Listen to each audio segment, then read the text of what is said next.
mais uma vez agradecer a disponibilidade e podemos começar esse bate-papo falando sobre LPO. Para quem não conhece, qual é esse tipo de modalidade? Então, o levantamento de peso olímpico conhecido como uma modalidade, né, esportiva. É o esporte para todos os esportes, né? É o que mais transfere treinamento de força e potência para as outras modalidades por algumas características do LPO, principalmente, né, aquela que respeita a terceira lei de Newton, que é a ação e reação, tá? Uhum. Então, a força que eu aplico contra o solo, ele vai me devolver em sentido oposto, e pela postura que ele exerce durante as suas puxadas, que é a tripla extensão, né? A extensão de tornozelo, joelho e quadril, e a postura de Heng, que é a postura suspensa. E quando eu saio da postura de Heng para a postura para finalizar a tripla extensão, eu tenho essa eficiência na transferência de potência. Então, a postura de Heng, 90% das modalidades, das outras modalidades esportivas, elas saem da tripla extensão. Por exemplo, se Uhum.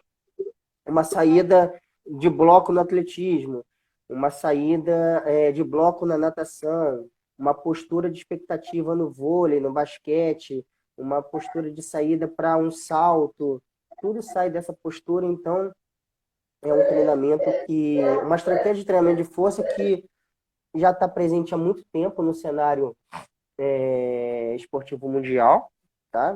Assim, o CrossFit ele foi até um assim, um parceiro para, podemos dizer assim, para a divulgação do levantamento de peso, principalmente aqui no Brasil, porque pouco se conhecia. A gente sabe que a base esportiva no mundo como um todo, principalmente nas potências esportivas aí, olímpicas, Estados Unidos, China, Rússia, Alemanha, Inglaterra, enfim, né, utiliza a base com levantamento de peso, com atletismo e ginástica, e depois que você faz essa base, você consegue ser direcionado para as outras modalidades com sucesso, porque você desenvolveu as capacidades e habilidades físicas com eficiência. Show de bola. Você, Marcos, é preparador físico de um atleta olímpica, né? E Uhum. provavelmente deve utilizar essa metodologia como base de treinamento, correto? Sim, sim, a gente utiliza, dependendo a gente, esse ano teve que mudar, ou colocar um outro macrociclo, mas geralmente não só com a Geisa, mas com vários atletas que eu já trabalhei, desde campeões mundiais e europeus, enfim, pan-americanos. Eu trouxe isso da Rússia, do leste europeu, da Bulgária, enfim. E fui para me aprofundar também nesse sentido e utilizo bastante para a questão aí para força e potência. Tu fez uma especialização em LPO? Não, foi em treinamento esportivo, porém,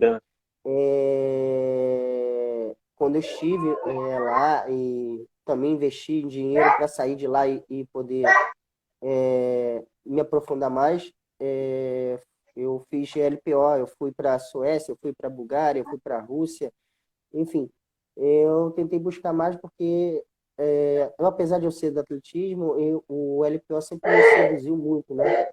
Pela essa questão de efetividade, né? Por que eu estou na sala de musculação, né, de treinamento de força, utilizando exercícios que, no fim, ele não vai me dar a resposta que eu preciso para o meu atleta? Então, por exemplo, o levantamento de peso, né, ele além de auxiliar, né, o desenvolvimento de potência para membros superiores e inferiores, né, melhorando, por exemplo, a capacidade sua coordenativa e intramuscular, né, ontem até postei um texto sobre o LPO, Uhum, né, dando uma uhum. abrangência maior do que só de desempenho. Ele tem benefícios, mas o grande benefício para o esporte, né, em si, é essa capacidade dele e também o desenvolvimento de unidades motoras. Por exemplo, o clean jerk, que é o que a gente chama aqui no Brasil de arremesso, né, que tem duas fases. O clean é a primeira fase, que é a entrada embaixo da barra. Você vai subir, espera um pouquinho e entra embaixo da barra no jerk. Esses dois movimentos, eles têm envolvimento praticamente igual aos sprints máximos dos 100 e 200 metros do atletismo, que você tem 95 a 100% de envolvimento de unidades motoras. Então, quer dizer, Uhum. eu consigo ter na sala de treinamento de força um exercício que me possibilita isso, que eu só conseguiria isso na pista. Pô, show de bola. Então, em relação à questão realmente do LPO, como tu falou, esses países onde você fez esse treinamento, esses cursos, são tradicionais nesse tipo de treino, não é isso?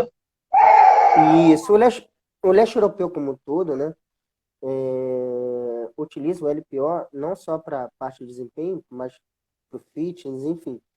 É uma modalidade, como eu disse, ela vai trabalhar o corpo todo, vai trazer diversos benefícios e principalmente além de ser gostoso, né, porque os países do leste europeu é conhecido como países que adoram força e potência. Então, assim, é uma modalidade que seduz por si só, né, pelas suas características.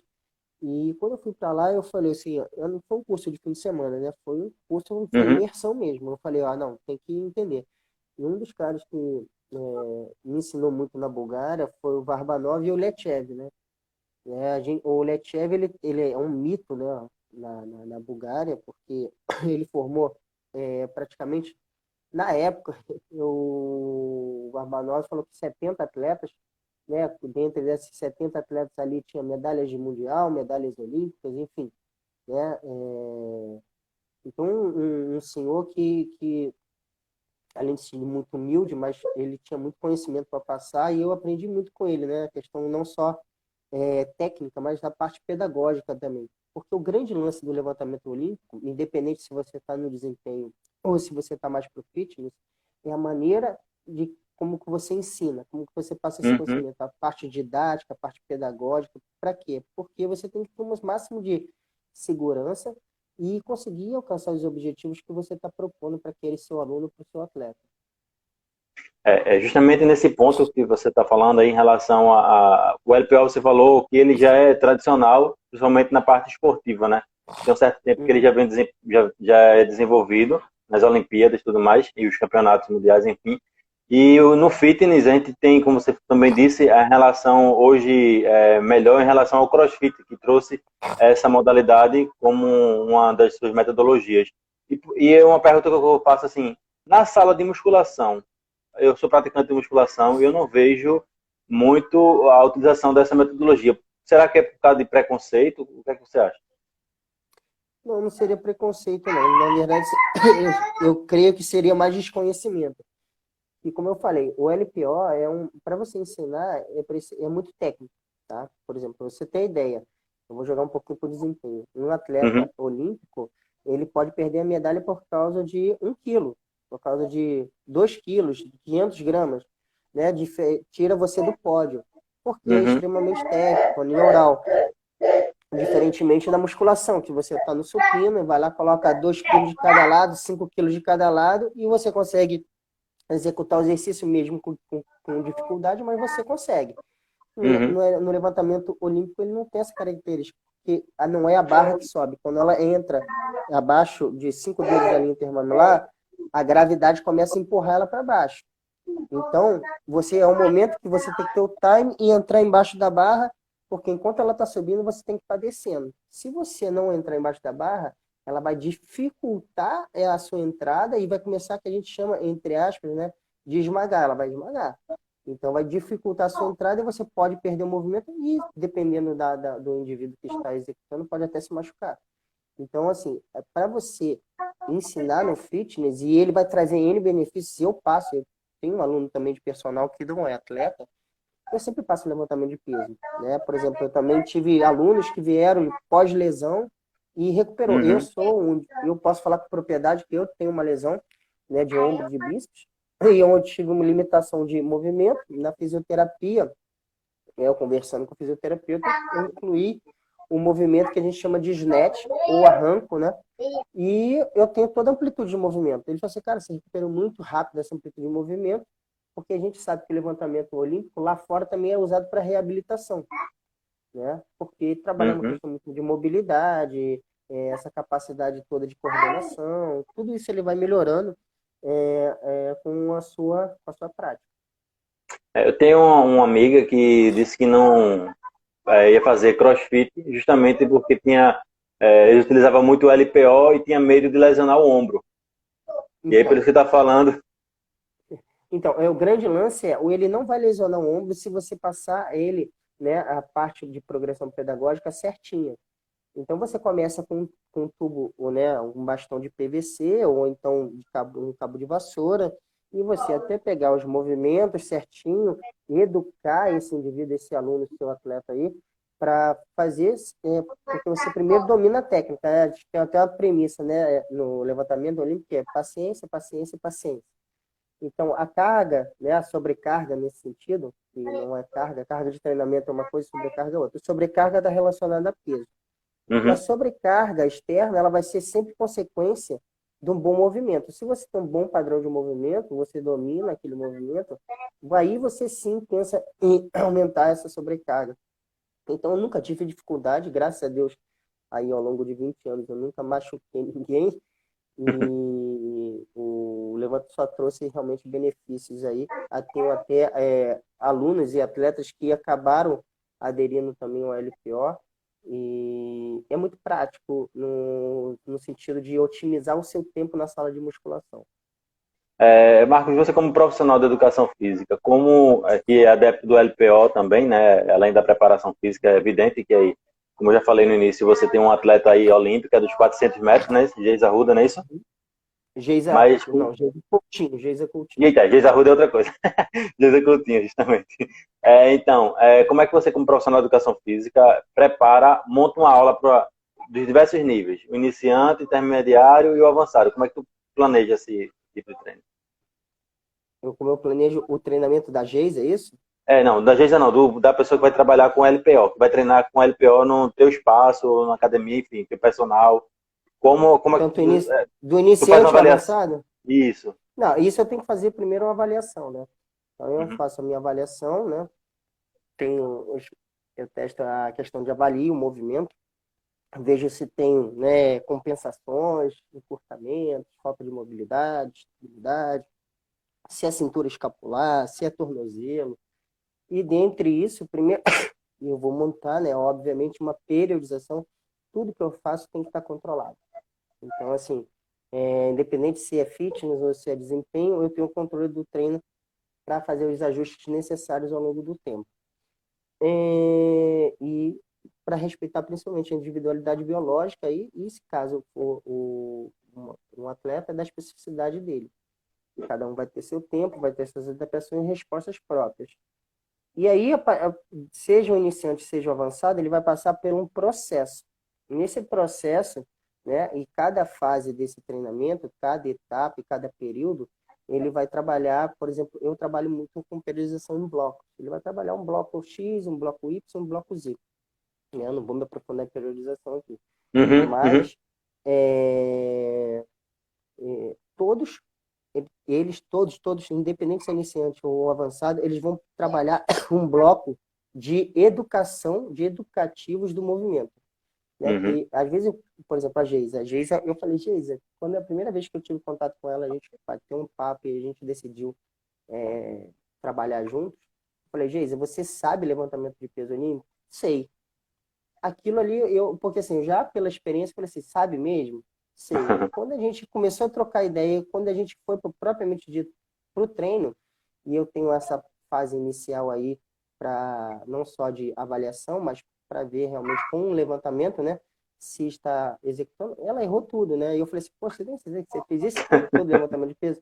E o grande problema é esse, porque independente se deu alto rendimento, né, a gente pressupõe que ele já soubesse isso, né, que seria uma base, e não sabia. Então, ela tem, até hoje, né, a gente tem uma dificuldade de encurtamento de tornozelo dela, de cadeia posterior. Por quê? Porque não foi trabalhado direito, trabalhou força de uma forma errada. Uhum. Então, o iniciante, pior, né, porque a gente sabe que, principalmente a nova geração, né, ela tá, a sociedade está formando crianças, adolescentes com analfabetismo motor. A gente não vê mais uma criança hoje É subindo no verdade. muro, subindo numa árvore, brincando na rua, né? Tá no celular ou tá no videogame. Uhum. Então, assim, quando entra para fazer um treinamento de força, né, seja qual for o motivo, a gente detecta aí vários problemas que essas crianças não desenvolveram suas capacidades e habilidades motoras no devido tempo. E aí o levantamento olímpico, com isso, ele ajuda muito, né? Ele vai ajudar a questão de coordenação, de força, de concentração, Uhum. né? De mobilidade, de flexibilidade. Porém, né, a gente tem que ter sempre um cuidado de fazer essa avaliação, esses testes aí prévios para você poder trabalhar com segurança. O Irei, ele coloca aqui que em relação ao CrossFit, devido ao ego das pessoas que procuram, atrapalha muito. E justamente isso que você falou, né? O pessoal entra no box de CrossFit e já acha que sabe levantar, fazer o levantamento olímpico, como você falou da atleta, e já começa a fazer, por isso que às vezes pode lesionar, né? Não, então, é Igor o nome dele? É Irei exercício funcional. Irei. Então, É. fala para o professor. Então, eu vou até mais a fundo. Eu acho que o problema não é com o CrossFit, não defendendo o CrossFit. O problema é cultural, né? Principalmente cultural aqui no Brasil. Por exemplo, eu vou Uhum. levar para a sala de força, né? Vamos falar de um supino. Você está treinando com seus dois amigos. Aí um colocou lá 50 quilos, outro colocou 55. Você não vai sair dali se não fizer É 50, verdade. 55 quilos. Então, assim, o ser humano por si só já é altamente competitivo, tá? Você entra no CrossFit, que também é uma modalidade, podemos dizer, um triatlo de força, né? Eu Uhum. tenho ginástica, atletismo e levantamento de peso, né? Uma metodologia deles própria lá, que eu não vou comentar, não tem nada a ver eu falar isso, mas você tem que superar os seus próprios limites, primeiramente, né? Mas sempre tem aquele viés competitivo, porque nós somos seres humanos, a gente não se preocupa com a sobrecarga, a gente quer fazer, não, vamos superar, hoje o limite, é um desafio. E nisso a gente esquece que eu preciso de um processo que eu tenho um fator tempo determinante. E o levantamento de peso, como eu falei, não é que nem o treinamento de força que a gente está acostumado. Né? Culturalmente, a gente está acostumado a ir para academia e quando tem esse, entre aspas, desafio de colocar um pouquinho mais de peso ou não, a gente vai Uhum. lá e faz. Agora, com o levantamento de peso presente no CrossFit, você tem o risco de se machucar. Então, eu creio que é um problema mais cultural nosso de que a gente não respeita os processos. A Uhum. gente vê isso em tudo, né? Não só vê isso na prática da modalidade, mas vê, por exemplo, na prática até profissional da gente. Né? Tem várias pessoas aí que, independente da área profissional, ela exerce até a profissão sem ainda ter se formado. Então, quer dizer, a É gente não verdade. consegue respeitar processos. Tudo que leva tempo, podemos dizer que o brasileiro, ele se entedia. Ele fica assim, pô, mas vai demorar muito. É muito imediatista. E nesse imediatismo, a gente se perde. Né? E quando a gente está falando de exercício físico, a gente sabe que a gente precisa de um tempo de aprendizado e desenvolvimento. Com certeza. Professor Hadler aqui, mandar um abraço para o professor Hadler, que é parceiro nosso também da Proativa. Ele pergunta, a periodização em bloco que você utiliza é apenas linear ou usa também ondulatória? Tem certeza que eu falo isso? Ó, Vai se, professor, eu vai não se, vou... vai se estender Não, ou deixa para outro não, momento? não. Professor, assim, eu vou ser bem contundente, tá? Desculpa, mas eu vou ser bem direto, bem claro. Pouco se sabe no Ocidente sobre periodização de fato, principalmente do leste europeu, tá? Não existe periodização linear nem ondulatória. Isso é um comportamento da dinâmica de carga do treinamento. Os modelos de carga de treinamento, de fato, que é conhecido pelo treinamento esportivo, tá? É o modelo de carga distribuída, no Matveev, o modelo de carga concentrada em blocos, que é do Verkhoshansky, o modelo ATR do Isuri e do Kaverin, o modelo de carga seletiva do Zaharov e do Antônio Carlos Gomes, tá? O modelo pendular, enfim, vários modelos. Isso é modelo de carga de treinamento. Quando eu tenho a dinâmica de carga de treinamento, eu tenho um comportamento linear e eu posso ter um comportamento ondulatório. Tá? Então, não vou me aprofundar muito nisso. Publico-se muito, né? E a gente sabe que tem artigos publicados com periodização linear e com periodização não linear, chamada ondulatória. Porém, quem faz isso, eles não entenderam sobre periodização, porque não tem profundidade nesse assunto. A minha principal intenção de ter ido para o leste europeu foi ir para o berço da ciência da performance humana e entender sobre isso. Tanto que As minhas 4 especializações são em cima de treinamento. Por que são em cima de treinamento? Porque quando eu cheguei na Rússia, né, eu tomei um puxão de orelha, podemos dizer assim, de um professor que falou assim: como é que no Brasil vocês conseguem ser especialista em várias áreas? Lá tem o professor que acabou de se formar, ele faz uma especialização em fisiologia, uma em reabilitação, uma em treinamento, uma em grupos especiais. A gente não vê isso na medicina, né? Quando Uhum. o médico ele se forma em clínico geral, ele Ele vai para escolhe uma especialização, ele vai para neurologia, ele vai até o fim de neurologia, ele vai sugar tudo de neurologia. Ele não faz neurologia, oftalmo e cardiologia. O cardiologista não faz ortopedia e depois faz pneumo. Ele vai direto. Então, você, quando tenta amarrar tudo, acaba não sabendo nada. A minha especialização, as minhas 4, foi em cima de treinamento. E tudo que eu vi em treinamento desportivo, de fato, com profundidade, a gente não vê a presença, né, de periodização, como o pessoal chama de linear, e periodização ondulatória, tá? Mas se depois quiser, eu deixo meu contato com o professor, a gente pode trocar aí conhecimento, que acho que ciência é isso. A gente está Com certeza. agregando e ajudando um ao outro, compartilhando esse conhecimento. É isso que a gente está fazendo aqui agora nessa live, aprendendo bastante sobre LPO e também sobre treinamento esportivo. Eu sei que a gente tinha combinado 20 minutos, Marcos, mas a gente pode ficar um pouquinho mais só para tirar mais algumas dúvidas. Claro, pode. Eu estava olhando aqui, eu estava olhando no teu Instagram, em relação, não sei se está relacionado ou não, tá? Mas em relação ao método Isoton. Pode falar um pouquinho sobre ele? Posso. Então, o método Isoton é um método de treinamento de força, né? Em que foi criado pelo professor Victor Selianov, que foi meu professor também, tá? Catedrático do treinamento e também da bioquímica, aplicada de fato ao esporte. E qual foi a sacada dele? Eu vou falar um pouquinho a grosso modo, mas se a gente quiser, a gente pode fazer uma outra live sobre o Isoton. Pode. É que a gente sabe que a grande parte dos métodos de treinamento de força, né, eles vão impactar diretamente na fibra rápida. E ele falou, será que dá para fazer isso com a fibra lenta? E aí ele começou a estudar, ele fez um corte longitudinal e não transversal. Durante muito tempo ele começou a analisar qual seria, como ele poderia criar esse método para trabalhar com fibra lenta. E aí depois desse estudo ele descobriu que através de cadência lenta, né, tanto na concêntrica quanto na excêntrica, com amplitude limitada, criando uma acidose, né, um ambiente ácido, que vai propiciar várias sinalizações para que possa expressar, né, os genes ligados à hipertrofia.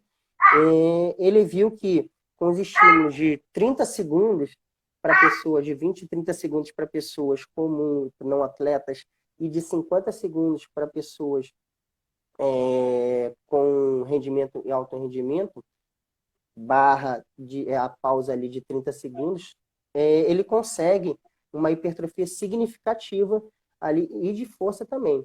Isso ele trabalha com um percentual de 10 a 40% da sobrecarga, e o que vai diferenciar o não atleta, né, o indivíduo que é ativo do indivíduo que é um atleta amador e de um alto rendimento é o volume. Então, por exemplo, Uhum. o volume de uma pessoa comum, de não atleta, ou de um sedentário, por exemplo, o cara nunca foi na academia, seria de 2 a 3 séries com uma característica de 30 segundos por 30 segundos. De 30 de estímulo por 30 de descanso, né? E aí, para um exercício para o outro, isso ele torna fixo, ele dá 10 minutos. Por exemplo, você fez um agachamento, descansa 10, vai para outro. Ah, mas isso, professor, é meio que surreal. Não, não é surreal. É o que preconiza o método, porque eu preciso restaurar, né, o organismo para que ele possa, no próximo exercício, ter a mesma capacidade de gerar o que o método preconiza. Um atleta de Uhum. alto rendimento, geralmente de 9 a 12 séries. Então, com um tempo maior de estímulo de 50 segundos.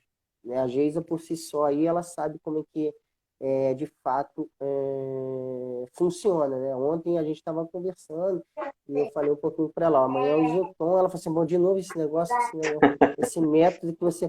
Por quê? Foi o método que eu consegui trabalhar com ela nesse período de quarentena. Eu não consigo levar ela para a sala de força na academia porque ela tem Uhum. que ficar em casa.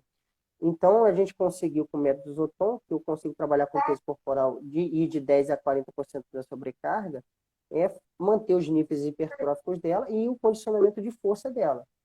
A gente trabalha levantamento de peso olímpico em casa, obviamente com uma carga reduzida, e a gente está tentando manter a forma física dela com esse método e outros também, porque a periodização segue. Eu só tive que manipular aí o que a gente precisava com esse período. Beleza, show de bola. Marcos, a gente já está encaminhando aqui. Eu deixo agora o espaço para o pessoal que tiver alguma dúvida perguntar. E você, nesse processo, você pode falar do seu trabalho, o que você está desenvolvendo, cursos, palestras. Pode dar uma palavra rápida aí, tá? Não tem problema nenhum. E a gente vai aguardar se alguém tem alguma dúvida. Tá bom. Bom, eu estou aí com trabalho com a Geisa, também com a Débora Valente, que é um talento muito promissor para o atletismo, para a prova de 100 metros. Uma grande menina aí que nos 100 metros rasos está fazendo para 12 segundos, é a melhor marca dela. A gente quer tentar baixar aí para um pouquinho menos. A gente sabe que se ela conseguir isso, ela tem grande chance de ir para a Olimpíada, né? Ainda mais com esse tempo agora aí que a gente tem, que foi adiado os Jogos Olímpicos. A gente tem uma sobrevida aí para que ela consiga ir. Mas se não, ela é muito nova, ela tem 20 anos, então ela tem pelo menos 3 ciclos olímpicos para ir. Tá bem tranquila. A Geisa tem 39, vai fazer 40, tá indo para a quarta Olimpíada, né? Então, uma tá saindo do cenário internacional, né, mundial aí. A Geisa é 10 vezes campeã brasileira, já fez a vida dela, é campeã medalhista pan-americana, sul-americana, enfim, tem diversos títulos internacionais. E a Débora está entrando no cenário aí, mas com toda a possibilidade, todo o potencial para ser uma grande atleta e fazer um nome aí na história no Brasil. Também estou dando, adoro fazer isso, amo fazer isso, que dar aula, né? Sou professor universitário na graduação aqui no Paraná, UNAMA, e na pós-graduação na UFRJ, na pós-graduação em treinamento de força, onde eu eu ministro a disciplina de periodização e uma eletiva de levantamento de peso olímpico. E também na Unirio, que eu dou uma disciplina de treinamento esportivo lá. E agora, os outros projetos, eu tô até fim do ano, se Deus quiser, aí tá saindo um livro meu sobre LPO para aplicação no fitness e nos esportes. E o meu mestrado também. Show de bola. Bruno Bolinelli, ele coloca aqui, sua opinião sobre os modelos de controle de treino através de saltos em plataforma. Perfil força/velocidade. Não, Bruno, quando a gente pensa em controle, toda ferramenta de controle, ela é bem-vinda, tá? E essas plataformas de salto para controle, Elite Jump, por exemplo, é muito bem-vindo, tá? A gente consegue aí ter indicadores de como está sendo o nosso treinamento, né? Agora, vale lembrar que, né, a gente precisa saber interpretar esses dados para que a gente possa fazer bom uso dele, né? Não adianta só comprar, fazer um investimento e não saber usar, e nem aqueles dados que estão sendo computados para você. E, como eu falei, se você sabe fazer uma boa periodização, você vai ter o controle independente do teste, esses testes só vão te ajudar e você vai ter os resultados que você se propôs ali naquela periodização. Acho que são metodologias que vêm ajudar, né? Marcos, gostaria mais uma vez de agradecer a tua disponibilidade, né? Dia de sábado de manhã, acordar de manhã cedinho não é fácil, para mim, pelo menos com crianças que passam a noite e não dormem direito.